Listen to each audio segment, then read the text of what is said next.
ಎಲ್ಲರಿಗೂ ನಮಸ್ಕಾರ. ತುಲಾರಾಶಿಯವರಿಗೆ ಮಾತ್ರ 2025-2026 ದೇವರು ಕೊಟ್ಟ ಭಯಂಕರ ವರಗಳು ಲಭಿಸುತ್ತಿವೆ. ನಿಮ್ಮಷ್ಟು ಅದೃಷ್ಟವಂತರು ಯಾರೂ ಇಲ್ಲ. ಹಾಗಾದರೆ ತುಲಾರಾಶಿಯವರಿಗೆ ಮುಂದಿನ ವರ್ಷ ಹೇಗಿರಲಿದೆ?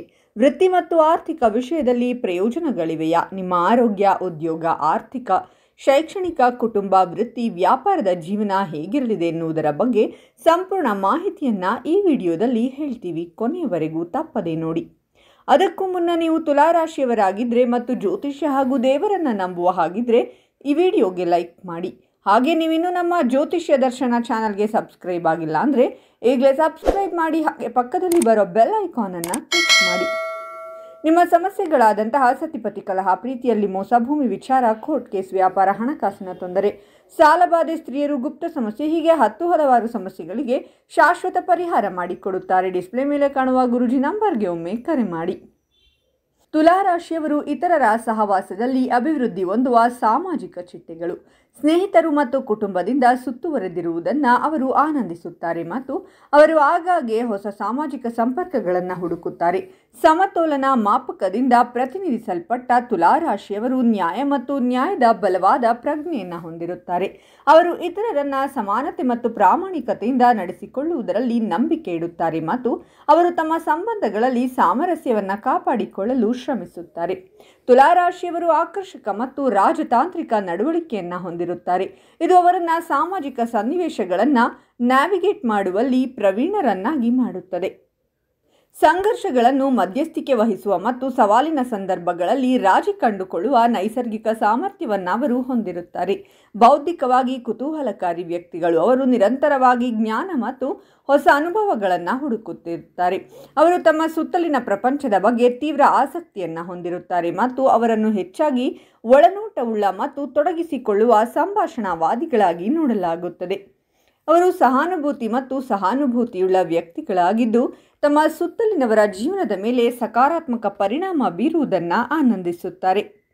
ತುಲಾರಾಶಿ ಭವಿಷ್ಯ 2025 ಪ್ರಕಾರ ಹೊಸ ವರ್ಷ ಈ ಜನರಿಗೆ ಉತ್ತಮವಾಗಿರಲಿದೆ, ಏಕೆಂದರೆ ಈ ವರ್ಷದ ಆರಂಭದಲ್ಲಿ ನಿಮಗೆ ಶುಭವನ್ನುಂಟು ಮಾಡುವುದು. 2025 ಅಕ್ಟೋಬರ್ನಲ್ಲಿ ಸೂರ್ಯನ ಸಂಚಾರದಿಂದಾಗಿ ತುಲಾರಾಶಿಗೆ ಸೇರಿದ ಜನರು ತಮ್ಮ ಆರೋಗ್ಯದ ಬಗ್ಗೆ ಹೆಚ್ಚಿನ ಕಾಳಜಿಯನ್ನು ವಹಿಸಬೇಕು. ಆಗ ಮಾತ್ರ ನಿಮ್ಮ ಆರೋಗ್ಯ ಉತ್ತಮವಾಗಿರುವುದು. ವರ್ಷದ ಆರಂಭದಲ್ಲಿ ನಿಮಗೆ ಮಾನಸಿಕ ಒತ್ತಡ ಉಂಟಾಗಬಹುದು. ಹಾಗಾಗಿ ಸಾಕಷ್ಟು ಯೋಚನೆ ಮಾಡುವುದನ್ನು ಕಡಿಮೆ ಮಾಡಿ. ಆರ್ಥಿಕ ವಿಷಯವಾಗಿ ವರ್ಷದ ಆರಂಭ ನಿಮಗೆ ಉತ್ತಮವಾಗಿರುವುದು. ಬುಧನ ಸಂಚಾರದಿಂದಾಗಿ ನವೆಂಬರ್ ನಂತರ ನಿಮ್ಮ ಸಂಗಾತಿಯೊಂದಿಗಿನ ನಿಮ್ಮ ಸಂಬಂಧ ಉತ್ತಮವಾಗಿರುವುದು. 2025 ಹೊಸ ವರ್ಷದಲ್ಲಿ ತುಲಾರಾಶಿಗೆ ಸೇರಿದ ಜನರ ಆರ್ಥಿಕ ಪರಿಸ್ಥಿತಿ ಉತ್ತಮವಾಗಿರುತ್ತದೆ. ಅದರಲ್ಲೂ ವರ್ಷದ ಆರಂಭದ ತಿಂಗಳಾದ ಜನವರಿಯಲ್ಲಿ ನಿಮ್ಮ ಆರ್ಥಿಕ ಪರಿಸ್ಥಿತಿ ಸಾಕಷ್ಟು ಬಲದಿಂದಿರುವುದು. ಹಾಗಾಗಿ ಈ ಸಮಯದಲ್ಲಿ ನೀವು ಅತ್ಯಂತ ಹೆಚ್ಚಿನ ಲಾಭವನ್ನು ಲಕ್ಷ್ಮಿ ಕೃಪೆಯಿಂದಾಗಿ ಪಡೆಯುವಿರಿ. ಇದರ ನಂತರ ಫೆಬ್ರವರಿಯಲ್ಲಿ ನೀವು ಬೇರೆ ಬೇರೆ ವಿಧಾನಗಳಿಂದ ಹಣವನ್ನು ಸಂಪಾದಿಸುವಿರಿ. ಆದರೆ ವರ್ಷ ಪೂರ್ತಿ ನೀವು ನಿಮ್ಮ ಖರ್ಚನ್ನು ನಿಯಂತ್ರಿಸುವುದು ಉತ್ತಮ. ಇಲ್ಲದಿದ್ದರೆ ನಿಮ್ಮ ಖರ್ಚುಗಳು ನಿಮ್ಮ ಆರ್ಥಿಕ ಸಂಕಷ್ಟಕ್ಕೆ ಕಾರಣವಾಗಬಹುದು. ಹಾಗಾಗಿ ಹಣಕ್ಕೆ ಸಂಬಂಧಿಸಿದಂತೆ ನೀವು ಉತ್ತಮ ಯೋಜನೆಗಳನ್ನು ಮಾಡುವುದರೊಂದಿಗೆ ಉಳಿತಾಯ ಮತ್ತು ಖರ್ಚನ್ನು ಮಾಡುವುದು ಉತ್ತಮ. ನೀವು ಹೂಡಿಕೆ ಮಾಡಬೇಕೆಂದು ಯೋಚಿಸುತ್ತಿದ್ದರೆ ತಿಳಿದವರು ಮತ್ತು ಹಿರಿಯರ ಸಲಹೆಯನ್ನು ಪಡೆಯುವುದು ಒಳ್ಳೆಯದು. ನೀವು ಎಲ್ಲಿಯಾದರೂ ಹಣವನ್ನು ಕಳೆದುಕೊಂಡಿದ್ದರೆ ಅವೆಲ್ಲವೂ ನಿಮಗೆ ವಾಪಸ್ಸು ಬರಬಹುದು. ಹಾಗಾಗಿ ಏಪ್ರಿಲ್ ನಂತರ ನೀವು ಹಣಕ್ಕೆ ಸಂಬಂಧಿಸಿದಂತೆ ಯಾವುದೇ ನಿರ್ಧಾರವನ್ನು ತೆಗೆದುಕೊಳ್ಳದೇ ಇರುವುದು ಉತ್ತಮ. ಇಲ್ಲದಿದ್ದರೆ ನಷ್ಟ ಸಂಭವಿಸಬಹುದು. ವರ್ಷದ ಕೊನೆಯ 2 ತಿಂಗಳಾದ ಅಕ್ಟೋಬರ್ ಮಧ್ಯದಿಂದ ನವೆಂಬರ್ ಮಧ್ಯದವರೆಗೆ ನಿಮ್ಮ ಜಾತಕದ 2ನೇ ಮನೆಯ ಅಧಿಪತಿಯು 9ನೇ ಮನೆಗೆ ಚಲಿಸುವನು. ಹಾಗಾಗಿ ನೀವು ಎಲ್ಲ ರೀತಿಯ ಆರ್ಥಿಕ ಸಮಸ್ಯೆಗಳಿಗೆ ಪರಿಹಾರವನ್ನು ಕಂಡುಕೊಳ್ಳುವಿರಿ. ಜೊತೆಗೆ ನಿಮಗೆ ಆರ್ಥಿಕ ಲಾಭವಾಗುವ ಸಂಭವವಿದೆ. ಹಾಗೆ ವೃತ್ತಿ ಮತ್ತು ವ್ಯವಹಾರಕ್ಕೆ ಸಂಬಂಧಿಸಿದಂತೆ ನೀವು ಹಣವನ್ನು ಗಳಿಸುವುದರಲ್ಲಿ ಯಶಸ್ಸು ಕಾಣುವಿರಿ. ವರ್ಷದ ಆರಂಭದಲ್ಲಿ ನೀವು ಕೆಲವು ಸವಾಲುಗಳನ್ನು ಎದುರಿಸಬಹುದು. ಈ ಅವಧಿಯಲ್ಲಿ ನೀವು ನಿಮ್ಮ ಮನೆ ಮತ್ತು ಸಂಗಾತಿಯನ್ನು ಒಗ್ಗೂಡಿಸುವಲ್ಲಿ ಹೆಚ್ಚಿನ ಪರಿಶ್ರಮವನ್ನು ಪಡೆಯುವಿರಿ. ಆದರೆ ಜನವರಿಯಿಂದ ಏಪ್ರಿಲ್ವರೆಗಿನ ಅವಧಿಯಲ್ಲಿ ನೀವು ನಿಮ್ಮ ಸಂಗಾತಿಯ ಸಂಪೂರ್ಣ ಬೆಂಬಲವನ್ನು ಪಡೆಯುವಿರಿ. ಜೊತೆಗೆ ನೀವು ನಿಮ್ಮ ಗಂಡನ ಮನೆಯವರಿಂದ ಉಡುಗೊರೆಯನ್ನು ಪಡೆಯುವ ಯೋಗವಿದೆ. ಜೂನ್ ಮತ್ತು ಜುಲೈ ತಿಂಗಳಲ್ಲಿ ನೀವು ಸಾಕಷ್ಟು ಎಚ್ಚರಿಕೆಯಿಂದ ಇರಬೇಕು. ಈ ಅವಧಿಯಲ್ಲಿ ನೀವು ನಿಮ್ಮ ಸಂಗಾತಿಯೊಂದಿಗೆ ಜಗಳ ಅಥವಾ ವಾದ ವಿವಾದ ಮಾಡುವ ಸಾಧ್ಯತೆ ಇದೆ. ಸೆಪ್ಟೆಂಬರ್ ತಿಂಗಳಿನಲ್ಲಿ ನೀವು ನಿಮ್ಮ ಸಂಗಾತಿಯೊಂದಿಗಿನ ಎಲ್ಲ ಮನಸ್ತಾಪ ಮತ್ತು ತಪ್ಪು ತಿಳುವಳಿಕೆಗಳನ್ನು ದೂರ ಮಾಡುವಿರಿ. ಜೊತೆಗೆ ನಿಮ್ಮಿಬ್ಬರ ನಡುವಿನ ಅನ್ಯೋನ್ಯತೆ ಹೆಚ್ಚಾಗುವುದು. ಇದರೊಂದಿಗೆ ನಿಮ್ಮಿಬ್ಬರ ನಡುವಿನ ನಂಬಿಕೆ ವೃದ್ಧಿಯಾಗುವುದು. ಡಿಸೆಂಬರ್ ತಿಂಗಳಿನಲ್ಲಿ ಸಂಗಾತಿಯೊಂದಿಗೆ ಧಾರ್ಮಿಕ ಸ್ಥಳಕ್ಕೆ ಪ್ರಯಾಣಿಸುತ್ತೀರಾ. ಈ ಅವಧಿಯಲ್ಲಿ ನಿಮ್ಮಿಬ್ಬರ ನಡುವಿನ ಸಂಬಂಧ ಸಾಕಷ್ಟು ಬಲಗೊಳ್ಳಲಿದೆ. ನವ ವಿವಾಹಿತರು ಈ ಸಮಯದಲ್ಲಿ ಸಂತಾನ ಭಾಗ್ಯ ಪಡೆಯುವ ಯೋಗವಿದೆ. ಈ ರಾಶಿಗೆ ಸೇರಿದ ಜನರು 2025ರ ಹೊಸ ವರ್ಷದಲ್ಲಿ ತಮ್ಮ ಪ್ರೀತಿಯ ಜೀವನದಲ್ಲಿ ಸಕಾರಾತ್ಮಕ ಫಲಿತಾಂಶವನ್ನು ಪಡೆಯುವರು. ವೃತ್ತಿ ಜೀವನಕ್ಕೆ ಸಂಬಂಧಿಸಿದಂತೆ 2025ರ ಹೊಸ ವರ್ಷ ತುಲಾರಾಶಿಗೆ ಸೇರಿದ ಜನರಿಗೆ ಉತ್ತಮವಾಗಿರುವುದು. ವರ್ಷದ ಮೊದಲ ತಿಂಗಳಿನಲ್ಲಿ ನೀವು ವೃತ್ತಿ ಜೀವನದಲ್ಲಿ ಯಶಸ್ಸು ಗಳಿಸುವಿರಿ. ವ್ಯಾಪಾರವನ್ನು ಮಾಡುವ ಜನರಿಗೆ ಈ ಸಮಯದಲ್ಲಿ ಸಾಕಷ್ಟು ಲಾಭವಾಗಲಿದೆ. ನೀವು ಹೊಸ ವ್ಯಾಪಾರ ವ್ಯವಹಾರವನ್ನು ಶುರು ಮಾಡಬೇಕೆಂದಿದ್ದರೆ ಜನವರಿಯಿಂದ ಮೇ ತಿಂಗಳವರೆಗೆ ನಿಮಗೆ ಉತ್ತಮವಾಗಿರುವುದು. ಜೊತೆಗೆ ಈಗಾಗಲೇ ಕೆಲಸ ಮಾಡುತ್ತಿರುವವರಿಗೆ ಈ ಅವಧಿಯಲ್ಲಿ ಬಡ್ತಿಯನ್ನು ಪಡೆಯುವ ಯೋಗವಿದೆ. ಇದರಿಂದಾಗಿ ನಿಮ್ಮ ಸಂಬಳವೂ ಸಹ ಹೆಚ್ಚಾಗಬಹುದು. ಈ ಸಮಯದಲ್ಲಿ ನೀವು ನಿಮ್ಮ ಸೋಮಾರಿತನವನ್ನು ದೂರವಿರಿಸಿ ಹೆಚ್ಚು ಕಠಿಣ ಪರಿಶ್ರಮ ಪಡುವುದು ಉತ್ತಮ.